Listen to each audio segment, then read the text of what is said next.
उसकी बहन ने हमारी सारी चैट पढ़ ली थी। उसके घर के बाहर मसला बन। उसने मुझे कॉल किया और बोला कि यहाँ मुझे नहीं रहना, प्लीज़ मुझे आकर ले जाओ। मैं उसे समझाने के लिए मिलने चला गया। वो मुझसे बाहर मिलने आई तो उसने मुझे बताया कि मैं घर छोड़ आई हूँ।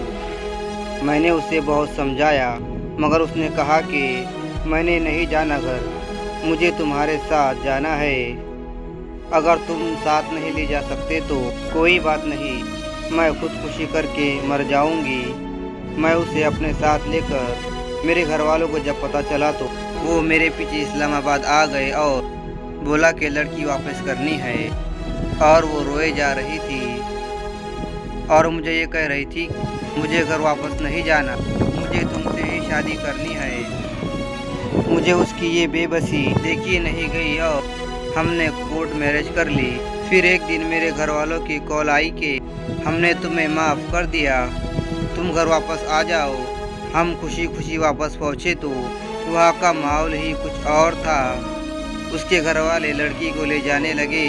मुझसे ये कहा जा रहा था कि अभी हम ले जा रहे हैं, तुम 2 दिन बाद हमारे घर बारात लेकर आ जाना।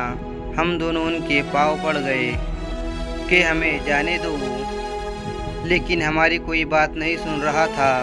वो मुझे बार बार कह रहे थे कि मुझे मत भेजो, प्लीज़ मुझे नहीं जाना। अगर तुम मुझे ले गए तो फिर ये मुझे तुमसे कभी नहीं मिलने देंगे। मुझे अब तुम्हारे साथ रहना है। सब ने ज़बरदस्ती करके उसे भेज दिया।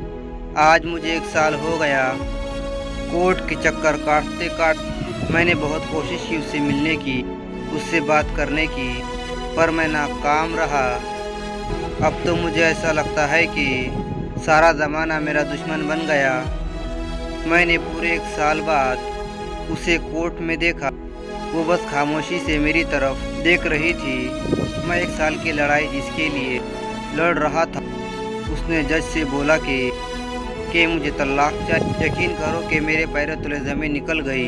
मैं बहुत टूट गया था उस वक्त। कोर्ट ने हमारी जुदाई लिख दी।